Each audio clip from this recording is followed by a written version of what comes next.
നീ ഭയപ്പെടേണ്ട, നിനക്ക് ദൈവത്തിൻ്റെ കൃപ ലഭിച്ചു. കൃപ ലഭിച്ച മറിയത്തിൻ്റെ പ്രത്യേകത ഒന്ന്, ഉത്തമയായ സ്ത്രീയാണ്. വ്യക്തിത്വം, ഗുണങ്ങൾ, സ്വഭാവം, ഭാവിയെ നിർണ്ണയിക്കുന്ന വ്യക്തിപരം, ഭവനം, സാമൂഹിക ജീവിതം, ഇതൊക്കെ ഇവരുടെ ജീവിതത്തിലുണ്ട്.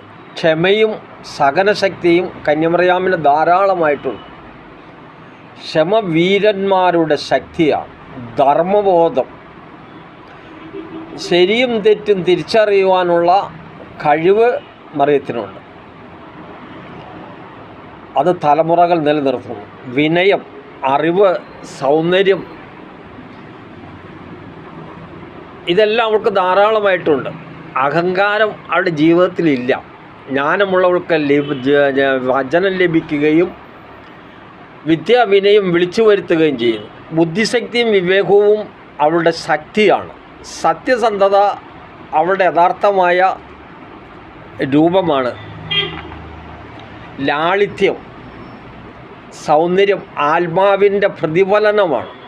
ഭയവും സ്നേഹവും അവൾക്ക് ധാരാളമായിട്ടുള്ളതിനാൽ സ്നേഹമുള്ള ഒരു ഹൃദയമാണ് അവൾക്കുള്ളത്. അവളുടെ സമീപനം ഇന്ദ്രിയങ്ങളെ ജയിച്ച സ്ത്രീയാണ്. വികാരങ്ങളെ, ആഗ്രഹങ്ങളെ നിഗ്രഹശേഷം അസൂയ, പ്രലോഭനം, ആന്തരികമായ ശക്തിയും ഇവയെല്ലാം അവൾ കാണുവാനായിട്ട് കഴിയത്തില്ല.